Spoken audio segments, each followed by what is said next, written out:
Okay, it's day 69. This is part two, and this is your flashback. So people say, how did you know? How did you know way back then that it was SEIU that was running the drugs? And how did you know it was Amalgamated Bank? Well, I didn't know it was Amalgamated Bank.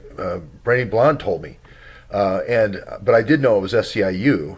But I just wanted to go back to day 69, 1 year ago today, 2016 still. Trump's not president yet. This is during the transition when, even before Michael Flynn, General Michael Flynn is talking to the Kislyak, right? It's happening right about this time last year.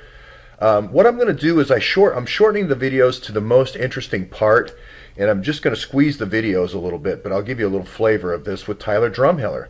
Tyler Drumheller ran the union movement. He had union representatives, presidents in every country, and this was the way he infiltrated Europe. And the person who worked for him didn't know about it, I don't believe. Valerie Plame, she was working the arms side of it. So Tyler had the Drumheller had the drug side, Valerie had the arms side. But I'll give you a little flavor of this. But he's kind of acting as kind of a front for for Bill at that time. During the impeachment, he was one of the people to testify and so forth, to defend Bill and so forth. So he's kind of this opposition information agent, if you will. And I don't know if anybody remembers, but they were trying to, kind of discredit Bush, and maybe Jeb Bush was going to run, I think they thought. So in 2007, Sid writes this article that Bush knew that there was no WMD. And he quotes two CIA agents in the piece. Well, the two CIA agents were Tyler Drumheller, you might remember that name, the same guy who gave Sid the plan to topple Libya. He's the European chief of the CIA. And the other one is, if you remember, Bush said it's Valerie Plame. These were the two CIA agents in this article, this very famous article.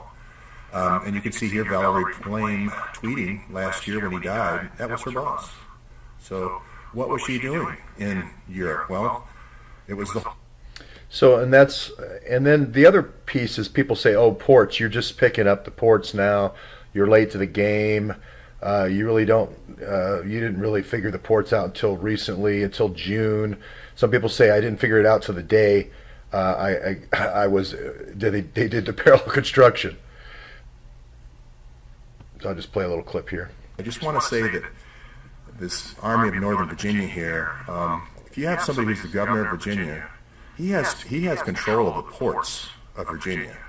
So now the general's wife, I believe, Grange's wife, runs those ports. Port of Norfolk, Hampton Roads, all very storied, Confederate history, Navy history kind of place. But that could be a gaping loophole for these guns to come back from Iraq.